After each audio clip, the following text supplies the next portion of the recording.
Once again, thank you very much for your comments, and there's one I really want to single out, if I may. It's from a person called Skeptical Teacher, and this person echoes something that I must say I entirely understand and remember from my time teaching, and every time I've gone back into schools to teach, it's always the same issue.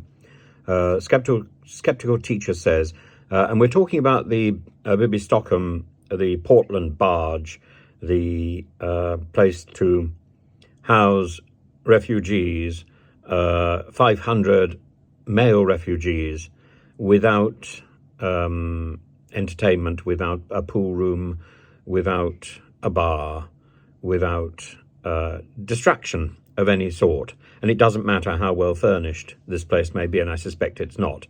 They're going to be put 2 or more to a room with people they don't know. And this is, I think, a recipe for disaster.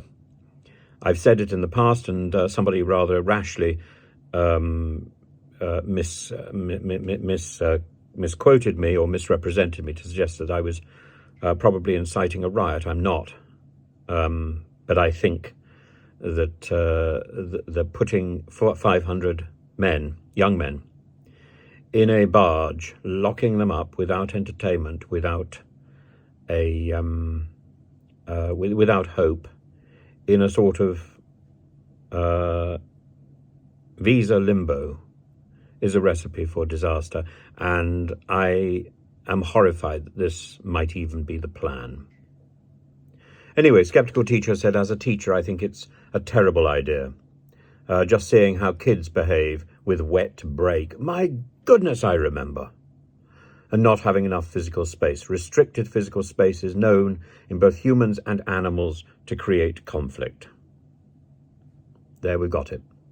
Exactly.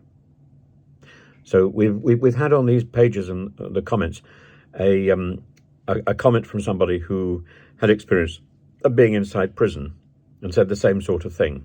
Taking away these distractions is an invitation to disaster. And a teacher now points out the same thing. I wish I'd realized that myself, because so often have I been on break duty, and wet break is a nightmare. Children just go wild. Similarly, when there isn't enough homework to do in homework club, the children go wild. And it's about being locked up. And whether there's a key on the door or not, it's the impression that you are being detained. And that is precisely what Suella Braverman is doing. These people, young men, should be set out to work, should be given the opportunity to prove that they really want to contribute to our society. Other nations do this.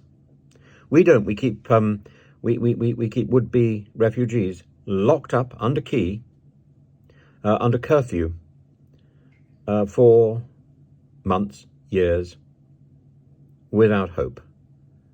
And meanwhile, our Home Office goes through an incredibly slow process of looking at all their documentation. It wouldn't matter if the documentation were literally placed in their hands. It would still be slow, because that's the way it's been since Theresa May instigated her hostile environment. This is the hostile environment. It's called laziness. It's called going slow. And it's wrong.